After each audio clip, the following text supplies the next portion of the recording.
Hello, everyone, and welcome back to Backlog Banter. My name is Tucker Hazel, and this is my oil-coated co-host, Abram Biener. And today we are here to talk about Nintendo's 2022 and how we're feeling, how it's shaping up in comparison to past years, and how our excitement and planning of all of this stuff is coming out this year is going on, because Direct last week filled out some of the cracks in the first half of the year in terms of release schedule. But if you would like to talk to us about Nintendo's 2022, any of the ridiculous amount of games that they are putting out this year, you can join our Discord. The link is in the description. You can subscribe to the channel. You can ring the bell. You can like the comment. You can do all those crazy things. But Abram, I'm so happy to see you again. It's been such a long time. Yes. Yeah, it's been 2 days maybe. I don't even think it's been that long. I was going to say it hasn't been long enough. Oh, that's a great point. We need to do probably 3 videos a day from now on. All right. We're getting uncomfortably close to that, but that's a matter to schedule when we're off camera, because Tucker, we finally have, and it's interesting to say that because I thought we already had a pretty solid look at Nintendo's 2022. And now coming out of this Direct with a bunch more announcements, I feel like we both know the year very well, but all of a sudden we've also opened the box to where they could have fucking anything planned for, really September, depending on when Xenoblade launches, through December, which is quite compelling to me. But I have to say that on the whole, I'm not really sure that my perspective on Nintendo's 2022 was changed by the Direct. Sure. I'm quite excited for Switch Sports. I'm very excited for the Mario Kart DLC. But ultimately, I don't feel like anything that was announced here, for me personally, adds a lot of gravity to 2022. The exception, of course, being Xenoblade Chronicles 3, which is going to be, for the vocal minority of Switch owners, an enormous game, but in all likelihood, probably a bigger success than Xenoblade Chronicles 2, but still not anywhere near the upper echelons of Switch software. So yeah, especially considering that this year is possibly, if everything goes according to plan, going to be the most tent poles we've ever seen holding up a tent in the Switch's life cycle, and frankly, in many years of any specific consoles in their first party releases. I mean, the slate of this year is chock full. The reason I actually think that getting a better grasp on the first 7 months of the year, they say first half, but it kind of pushes out a little bit. I would say through the summer we've got a pretty good sense. Well, that's the first half of the year, because then fall and winter. But you ever think about that? But the reason I'm happy that we have such a better grasp on the first half of this year is because you're right, of the opening the box of actually more possibilities than honestly we probably thought possible. But what this year does is actually bring more variety than we were expecting, because what we expected the year to be, that's a great point, was direct sequels from launch era Switch games, launch era Switch games, sequels to Breath of the Wild, sequel to Splatoon, sequel to Mario & Rabbids, sequel to Xenoblade, blah, blah, blah, blah. But now we're getting, they haven't done any Mario Kart DLC for 5 years. Sure. That sort of adds on top of that sequel pile, quote unquote. But then Mario Strikers and Switch Sports and Fire Emblem Warriors. I guess we got Fire Emblem Warriors the first year as well. But I think it's interesting to see that they're not only willing to have a chock full year of tentpole titles, but fill them in with other things as well. Like, they could have easily skated by every other month putting out a tentpole title, but it's also possible that we get more announcements in the E3 era of this year that fills out the second half of the year with these smaller, more variety titles. Yeah, I mean, I think that that's pretty much guaranteed, at least from my perspective, because we didn't, there were a couple of conspicuous absences from the Direct. Mario plus Rabbids, Bayonetta, and Breath of the Wild being the exceptions, and operating under the assumption that Breath of the Wild might not release this year, but even if it does, you slot in Bayonetta in October, you slot in Mario plus Rabbids in November or December or something. The year could be full, but assuming that one or multiple of those gets delayed, or Nintendo just feels like, as they're doing in this June, let's just fucking throw a couple titles, because we actually have 2 games in June and 2 games in April. So there's certainly room for them to chuck some more things in there. I would say that I think this year on the whole still does feel very sequel heavy, right? No one's going to deny that. The things I was talking about are, hey, here is some variety that you weren't expecting, but here's the variety. Finally, we're getting these sequels, which are all pretty much across the board highly anticipated, presumably going to be very high quality, but now it's not just that, which I think is nice. Yeah, it is nice. From my most subjective perspective, though, it's like Mario Strikers is going to be cool, but it basically looks like what Mario Striker was before, just an iterative sequel, which is now, bear in mind, there's been like a 13-year gap. 15? 2007 to 2022. Oh, yeah. I thought it was 2009. So it's even longer than I thought. Yeah. Even more time. Well, you're forgetting Mario Sports Superstars, which had a soccer mode. But the point is, that was a deep cut revival to get Strikers back, even though I think it was kind of inevitable. So that's great. Switch Sports, I'm super excited about, but it is also basically just Wii Sports again, right? That's true. So like 17-year sequel years later. I mean, here's the thing. At that point, it being a sequel doesn't really functionally matter to the ecosystem, because it's not like, hey, this isn't new. Oh, it's been almost 20 years. It's been almost our entire lifetime since we got a Nintendo first party sports game like that. How could you forget Wii Sports Club? Oh, and Wii Sports Resort. So actually, you know what? I fold. That is actually incorrect, and I lied to the audience. No, but your point still stands completely. Even since Resort, which was, I want to say 2009 for Wii Sports Resort, but that might be off by a year in either direction. But that's been a long time, and that's what's important to contextualize here. This year is going to be huge for Switch, no matter how you cut it. I mean, Legends Arceus was selling 1 million copies a day, just about, in its first week on the market, and there's no doubt that almost every title here is going to sell huge. I think the exceptions are probably Advance Wars, Bayonetta, and Xenoblade, but those are all still. Warriors. Oh, and yeah, great point. But those are all still very highly anticipated titles, nonetheless. It's going to be a great year for Switch. Yeah, but it just from my perspective, I feel like we really only have 2 major titles that feel new to me, and that is Legends Arceus, which we already got, and then Kirby and the Forgotten Land, which I'm very excited about. And that doesn't mean I'm not excited for basically all the rest of these games, because I am. Yeah. But I think part of what was compelling about 2017 is that there's a bigger sense of newness than I think we're getting here. And I think it's kind of important to draw 2017 into the conversation, not only because there's so many sequels to that year, but because people are lining these 2 years up in opposition to each other. And for obvious reasons. Right. And I think it's interesting. This is something that I was thinking about, driving my car over here to fucking record. My steering wheel's this size. Yeah. Washing my face to refresh myself before this conversation. But is that this year has the potential to be 2017 plus if all these games come out, and presuming that Splatoon 3 is more exciting and a refresh to Splatoon 2, presuming that Mario & Rabbids is a better Mario & Rabbids than Mario & Rabbids was, there is a potential for this to be that year, the best year of the Switch's life cycle. But at least in my eyes and in many people's eyes, 2017 is the bar for Switch, a year of high quality first party Nintendo titles. But a lot of that was because those were very new. And we're starting to get into this interesting place where these are highly anticipated titles, and not only for Nintendo, but God of War Ragnarok and Horizon Forbidden West. These are sequels based on games we got that were really fresh 3 years ago, 4 years ago. Right. And this year, it could come out and be like, yeah, we got sequels to all these games, and they're all good, but they're not as mind-blowing as it was to get a year of Zelda, Breath of the Wild, Xenoblade 2, ARMS, Splatoon 2. Like, these were all relatively fresh ideas. For most part, very fresh ideas for a console. And now we're getting maybe better games, but maybe less interesting games because of that. I don't know. It's an interesting balance. Yeah, no, I think you're totally right. Even in the case of something like Splatoon 2, which felt very iterative to Splatoon 1 at launch. Yeah.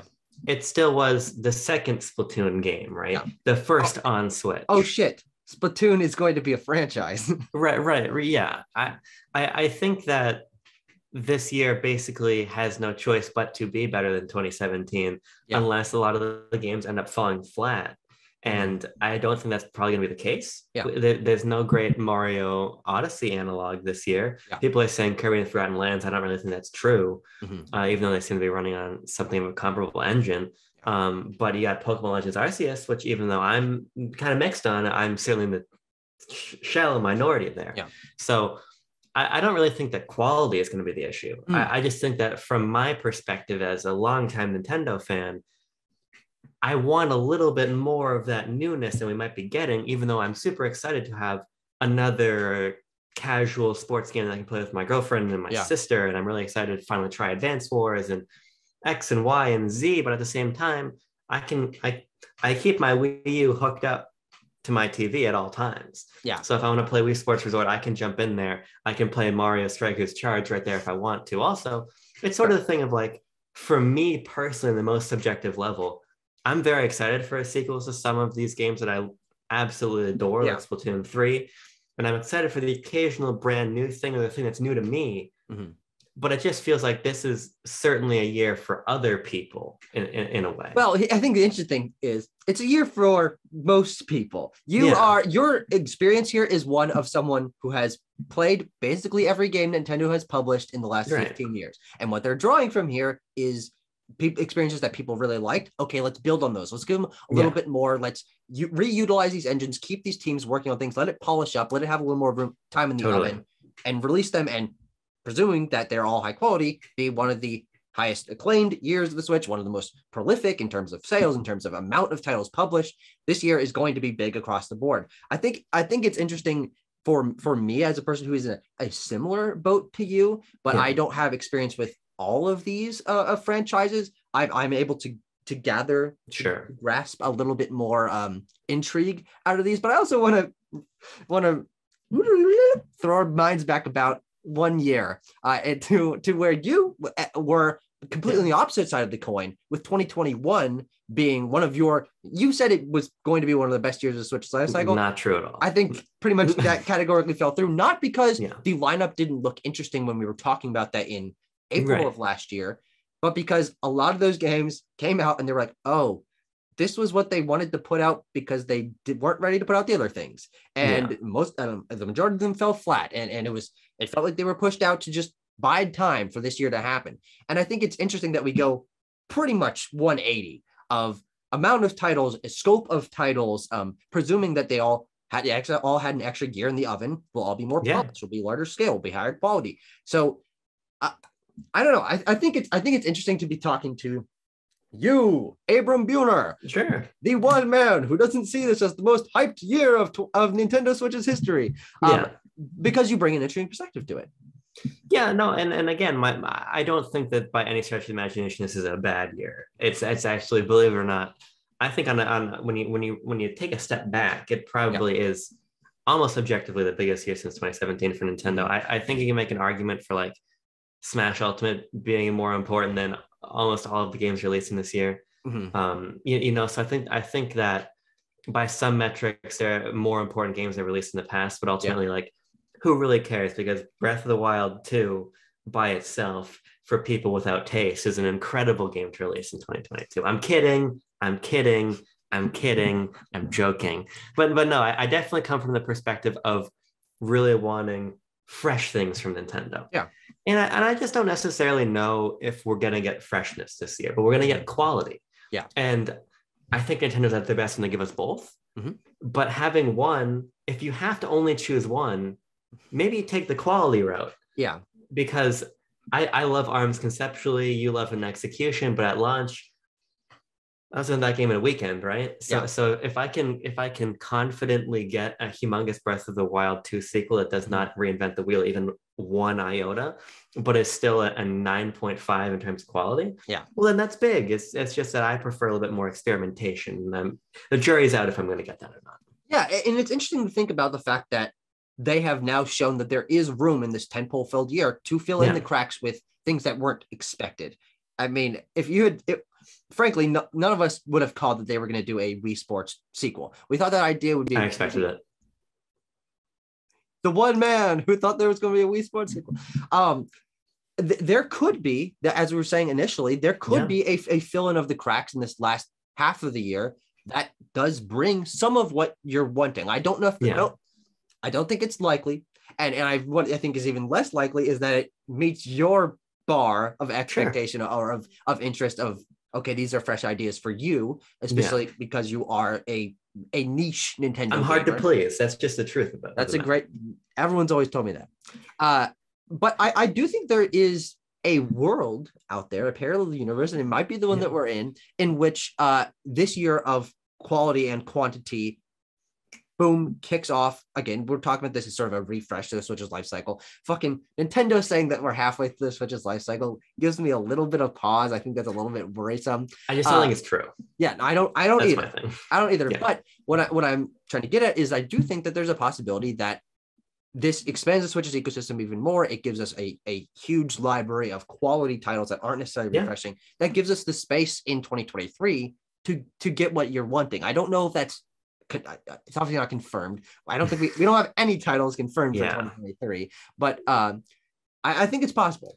No, I think it's possible too, but it also reminds me of when like 2017 ended and we're like, and now 2018 is going to be even bigger, Mhm. and then 2019 is going to be bigger, Well, and I think 2020 is going to be bigger, and so on and so forth. Yeah. The thing is that we are getting the big year now, finally, after 5 years. And I do not, in any world, in any way, expect 2023 to be as big as this, as quality as this, as many big titles as this, which is why it's interesting that I'm saying, or why I think it's a good thing that I'm saying, okay, they've put all this out. We have the space to not require all these big games next year. Yeah, no, I think you're totally right. I don't know. We'll see. I think you're totally right about me being hard to please, but I also think I'm also a little bit jaded by how many reviews have just we done here in Backlog Banter that were for a game we were super anticipating and ended up not being especially strong. True. Yeah. Even things that looked incredibly compelling. We also started in August of 2020, which was pretty much categorically the down period for Nintendo. Yeah, but even think about 2021, right? Think about how great we thought new Pokemon Snap looked in cinematics and pre-release material. We played and we're like, you know. Mm-hmm. Yeah. And then it reviews well, but then there's sort of this sort of second. I think a lot of the high sentiments are cooling on a bunch of Switch games. Sure. Yeah. And so I'm certainly a little bit skeptical from that angle too. Mm-hmm. But if I can walk out with a handful of Switch games I really end up loving this year, I think that'll be good. But it'll also be better than the last 3 years of the Switch life cycle. Yes. I was also vamping because I had a thought and I forgot it. And now I remembered it. And I want your opinions on this. Congratulations. I feel like we're sort of entering this Switch is like late 3DS phase. Oh, okay. You're gonna have to explain this. In the sense that by the time the 3DS reached a certain point in its life, it had kind of been spent in terms of its new ideas. And what we got was a lot of sequels. And now keep in mind, the franchises aren't going to match up one-to-one with the point stands. Yeah. We get Kirby Triple Deluxe, and then we get Robobot. Yeah. We get Link Between Worlds, and then we get Triforce Heroes. Yeah. Yes, Triforce Heroes. Mm-hmm. We started to see a lot of games that reuse assets. We started to see a lot of ports and remasters and compilations and things like that. And that's basically what carried the 3DS for the second half of its life. To its deathbed. Yeah. It was the funeral procession. And I know we've said this before. I think that's a great video topic as talking about these fucking 3DS games that shouldered the coffin to carry it to its grave. and the thing is, I don't think its death was a fault of that software. I think that software was by and large very good. There were exceptions, but it was more that got killed by the Switch. Yes. But what I'm saying is it feels like we're kind of entering a similar phase here where now it's time for the iterative sequels and now it's time for the ports and the remasters and it's time to bulk up the library. But we already got our Breath of the Wild. You're not getting anything else in that caliber again. You got your Mario Odyssey. You're not getting anything in that caliber again. Sure. Yeah. That's kind of how it feels to me looking at this year moving forward. Yeah, it's interesting that your comparison from my perspective, when you say that, I'm like, that's not a good thing because most of those games sold terribly. Not because they weren't high quality, but because Nintendo was using them as the last buffer for the 3DS and didn't really promote them properly. The Switch was taking over. If you remember the early directs being like 5 minutes of 3DS stuff that's like, hey, Kirby's Epic Yarn is come find 3DS. And then it's like, oh, fuck, Xenoblade and ARMS and all this. Whoa, fucking. But I think you're right in the idea that we are reaching the refresh point of the Switch in terms of sequels, but I actually think that might be a good thing if they put obviously the resources, which they have, and put the production and promotion behind these games.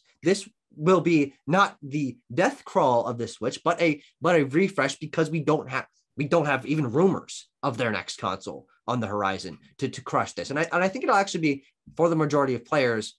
And a reason to engage with Nintendo console in a large way for the maybe not the first time in the Switch's life cycle, because we're always getting, oh, hey, here's Pokemon, here's Smash, here's whatever, Yeah. but here's Animal Crossing. But in terms of variety of games, this is going to be really big for a lot of players. And it'll be interesting to see how this year comes to a close. We're presumably very happy with the way that the year turned out. Where's the next console? All right. I think we're sort of petering out and having to gear up towards another batch of games that release with their next piece of hardware. Yeah, I think I really think that by like middle of this year, we are going to be into full rumor and speculation about Switch sequel territory. Yeah. And we already have been like on the periphery. There's people reporting that the new system is coming and Pokemon Generation 9 is launching with it. And up. I think it's probably, I really think that whatever comes next, is they're going to launch holiday of next year or the spring of the year after that. So 2024. Okay, sure. But not that means that Switch ends its support then, but I definitely think we're winding down. And I should underscore, as you're saying, that I don't think the issue here is one of sales at all. Yeah. Legends Arceus proved anything. It's that people will just fucking buy and buy and buy on Switch. And it's not slowing down. So I don't think when I compare it to 3DS, I'm not comparing like this sort of market conditions. It's more like, what do these games look like? Mm-hmm. And for the most part, they look pretty cool to me on 3DS. I enjoyed WarioWare Gold. I like Samus Returns a lot. We got the Fire Emblem remakes. Rhythm Heaven came back. We got a lot of cool revivals and compilations and repackagings and sequels. Mm-hmm. And that's kind of how I feel about this year too. It's just that now it's happening on a much bigger scale. Yeah. So when we people actually care, frankly. Yeah, right. You're totally right about that. And that's why I look at this year and, as I've been saying, high quality, huge sales potential. But for the most part, I can kind of look at Bayonetta 3 and say, I can probably tell you exactly how I'm going to feel about that game before I play it, right? Mm-hmm. And there's nothing wrong with that because I want more Bayonetta. Yeah. But also I'd kind of like something brand new too. And that's why I'm so excited for Kirby or what have you. But you know. Abram. Yeah. This is going to be a really fun year for us regardless, because we are going to be talking about all of these games. And I think regardless of if they're fresh, I hope that we have fun with them and come out the other side pleased as punch. Tucker, we actually get to try one of them this weekend. Oh, I forgot about that. PSA, actually, if you make it this far in the video, and I'm going to put this in the Discord too, you have to pre-register for Nintendo Switch Sports Early Access. And that pre-registration, if you're watching this video on 2/15, goes live tonight at 8 p.m. Eastern Standard Time. Okay, interesting. And Nintendo has said apparently that space is limited. So clickety-clack over there, link your Nintendo account, whatever you have to do. I'm sure we'll get some details probably as the sign-up process rolls out tonight. Yeah. I don't think it's going to be that hard to get access to the beta, but just in case it is, you should have that one on the dome. That'll be fun. That'll be fun to talk about. First taste. Well, not the first taste of Nintendo's 2022, because we already played an entire large release video game of Nintendo's 2022.